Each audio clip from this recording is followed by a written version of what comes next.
여왕의 집 61회는 그야말로 예측 불가능한 반전의 연속이었습니다.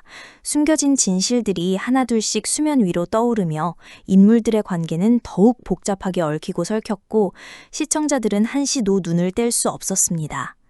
이번 회를 통해 드라마는 또 다른 국면으로 접어들었음을 확실히 보여주었죠. 이번 회는 강세리가 김도윤의 뒤를 밟아 병실에 들이닥치는 긴장감 넘치는 장면으로 시작되었습니다. 하지만 병실에 누워있던 것은 세리가 예상했던 제인이 아닌 처음 보는 남자였습니다. 이는 도윤이 세리의 미행을 이미 눈치채고 제인의 안전을 위해 치밀하게 눈속임을 펼쳤다는 것을 다시 한번 확인시켜 주었습니다. 세리의 허탈한 표정과 도윤의 영리함이 대비되며 시청자들에게 통쾌함을 안겨주었습니다. 한편 미라는 오성에게 임신 사실을 밝히며 모두를 놀라게 했습니다. 오성은 갑작스러운 소식에 당황했지만 이내 자신이 끝까지 책임지겠다고 말하며 산부인과에도 함께 가주겠다고 약속했습니다. 이런 오성의 따뜻한 반응에 미라는 자신도 모르게 눈시울을 붉혔습니다. 아마도 승우를 임신했을 때 오성에게 사실대로 말하지 못했던 한이 터져나온 것이 아닐까 짐작됩니다. 오성은 윤희에게 아는 친구가 아이를 임신했다고 의견을 물었고 윤희는 자식은 하늘이 내리는 선물이라며 자신이 자식들 때문에 살았다는 말로 오성을 위로했습니다. 오성은 윤희의 말에 용기를 얻어 미란에게 더욱 신경 써주기 시작했습니다. 하지만 반전은 저기서 끝이 아니었습니다.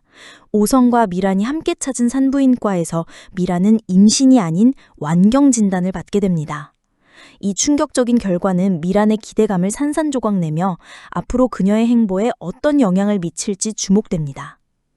황기찬은 DH홀딩스와 도윤, 오성의 공세에 궁지에 몰렸습니다. 투자자 사무실에서 나온 도청기를 비롯해 신생업체 채택 의혹 등 여러 비리가 문제 삼아지며 DH홀딩스는 기찬의 해임을 강력하게 요구했습니다. 기찬은 강력하게 맞섰지만 미라는 예상외로 DH의 비위를 맞춰주며 앞으로 더 큰 문제가 발생하면 내부적으로 대표를 갈아치우든 하겠다고 말해 미팅을 일단가시켰습니다. 미란이 자신의 편에 서지 않고 DH의 편에 선 듯한 반응에 기찬은 격한 분노를 표출하며 미란이 언젠가는 자신의 뒤통수를 칠지 모른다는 불안감에 휩싸였습니다. 오성은 이런 식으로 한두 번만 더 기찬을 몰아붙이면 해임할 수 있을 것이라 만족스러워했고 도윤은 다른 비리들을 찾아내겠다고 다짐하며 황기찬을 향한 압박을 더욱 강화했습니다. 김한은 계속해서 유경을 찾아와 재결합을 요구하며 스토킹에 가까운 행동을 보였고 결국 경찰이 붙잡혀가는 신세가 되었습니다. 마침 곁에 있던 승유가 김한을 막아섰지만 유경은 더는 안 되겠다고 판단하며 접근 금지 신청까지 하려 했습니다. 김한의 집착은 그에게 더욱 비참한 결말을 안겨줄 것으로 보입니다. 가장 충격적인 장면 중 하나는 세리와 자영의 만남이었습니다. 세리는 자영이 치매에 걸렸다는 것을 알아내고 구경 삼아 치킨집으로 향했습니다. 마침 자영은 치매 증상으로 또 치킨집에 출근해 윤희를 당황하게 만들었고 유경은 어쩔 수 없이 윤희에게 자영이 치매라는 사실을 털어놓았습니다. 그 사이 세리는 혼자 있는 자영에게 다가가 제인이 죽었다는 말을 전하며 무릎 꿇고 빌면 제인에게 데려다 주겠다고 농락했습니다. 자영은 한치의 고민도 없이 무릎을 꿇고 세리에게 애원했고 세리는 이런 상황을 즐기며 악랄한 미소를 지었습니다. 악인의 추악함이 극에 달하는 순간이었습니다. 그리고 61회의 마지막을 장식한 것은 모두가 기다리던 순간이었습니다. 의식을 찾지 못하고 있던 제인이 마침내 눈을 뜨게 된 것입니다.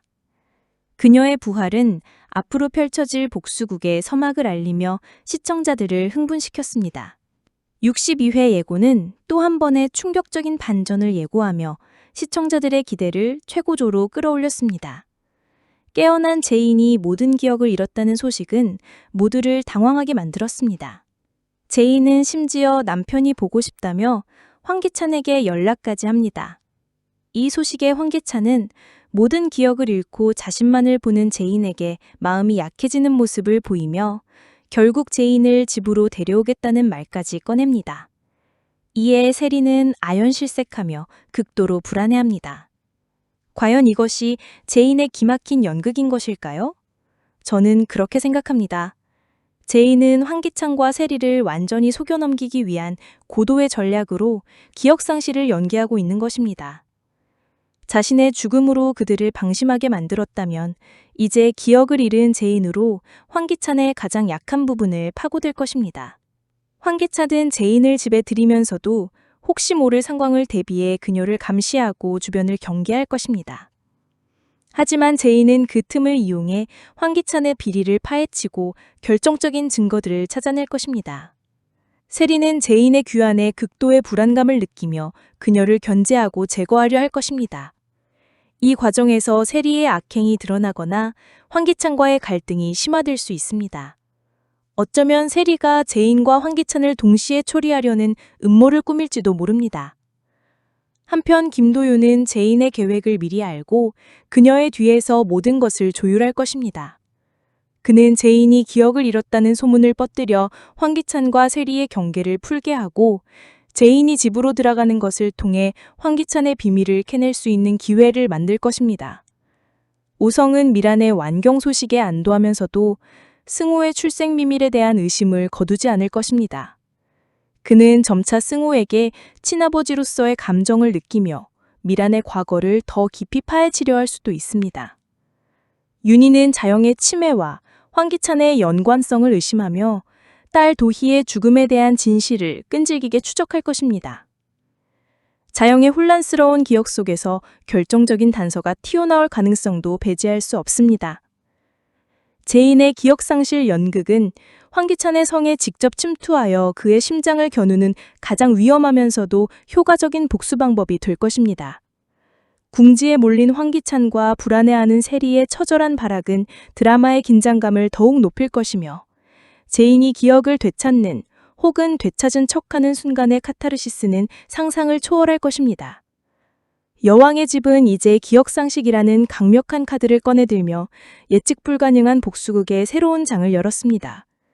과연 제인은 이 위험천만한 연극을 성공적으로 마치고 진정한 여왕의 자리에 오를 수 있을까요? 다음 회가 정말 기대됩니다.